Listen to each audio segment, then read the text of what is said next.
So, Brody, yesterday turned into a complete nightmare for residents who were traveling on a subway in Brooklyn, New York. It was essentially a rampage. Can you tell us a little bit about what happened? It was a mass shooting on a subway in New York City, and that's exactly what it was, a nightmare. It was a rampage, and it broke out at the busiest hustle and bustle portion of the morning in New York City around 8:30 a.m. on 36th Street, and it was the N-Line subway. Witnesses say it started when they noticed a man who was mumbling to himself, about 5'5", black male, puts on a gas mask, and he's wearing this construction vest and then displays canisters. Smoke fills the entire subway, and he opens fire on the general public. So police say that attacker had fired 33 rounds with a semi-automatic handgun before the gun jammed. Now, people were shot. 10 of them were shot, at least 16 people injured. Depending on which news outlet you're tuning into, that number could be even higher because there are reports from local hospitals that people showed up with injuries while running away. Maybe they were hit by shrapnel, is what police said, bullet fragments. And then some had gone to the hospital for smoke inhalation. So those numbers vary on what you see, but definitively 10 people shot, and it was a horrific scene. That's no doubt about it. Anybody who has been to a major city, I'm a New Yorker, I've been on the subway for a lot of my career daily. When you're on the subway, you're obviously a sitting duck. You're in an enclosed area, it's moving. You can move between the cars many times, but the point is there's really no escape. When something like this happens, it's incredibly terrifying because there's really nowhere to go. So just to give people an idea of how terrifying that was for those who were impacted. Now, this suspect, what do we know about him? What can you tell us about him? Well, and to piggyback on that, going into the suspect description, kids were on that train. Kids were also going to school using public transit.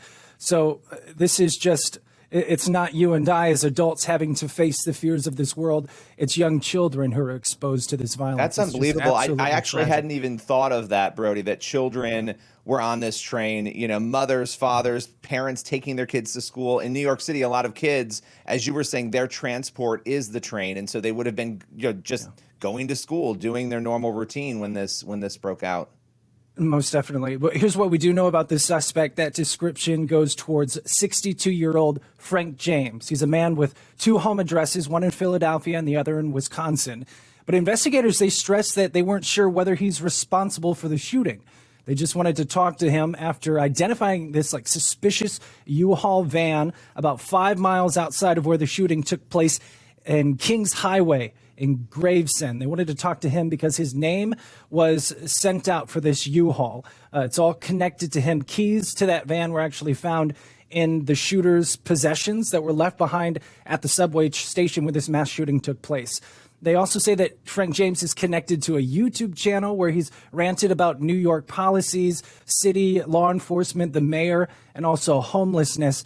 And now there's a $50,000 reward being offered for information leading to the shooter or Frank James, to his location, so police can further identify, question, and figure out what's going on here.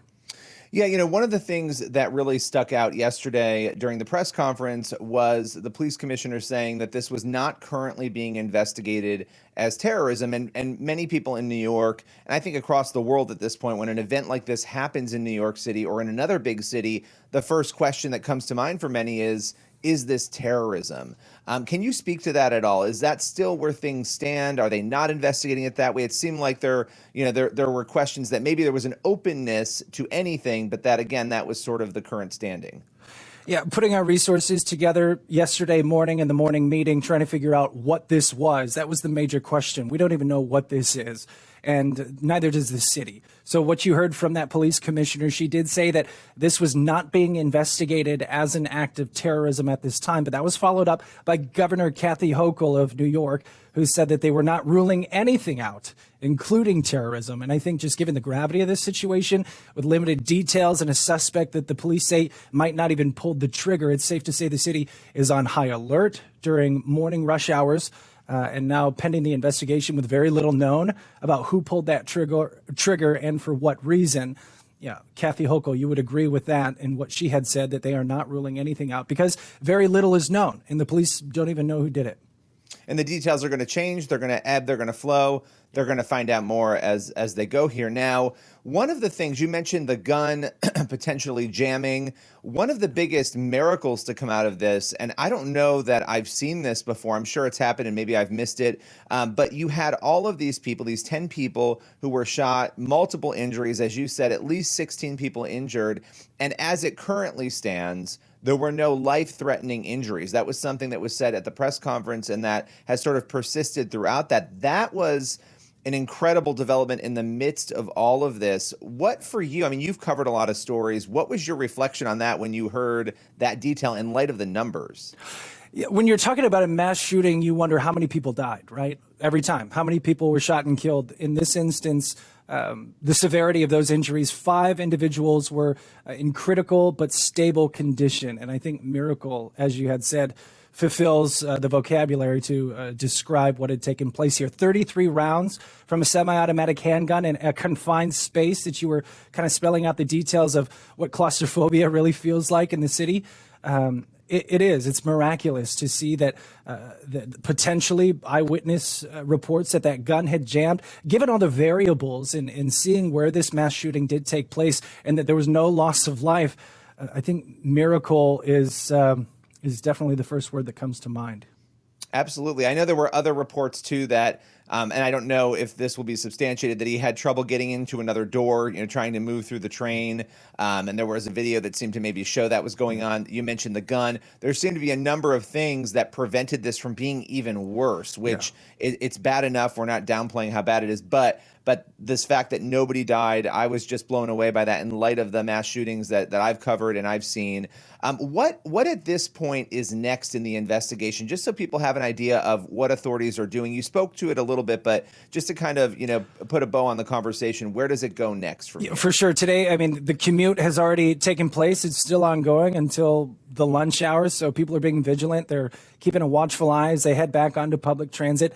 And that manhunt is underway right now. We're looking for the person who pulled the trigger, especially for the suspect that police had identified as 62-year-old Frank James.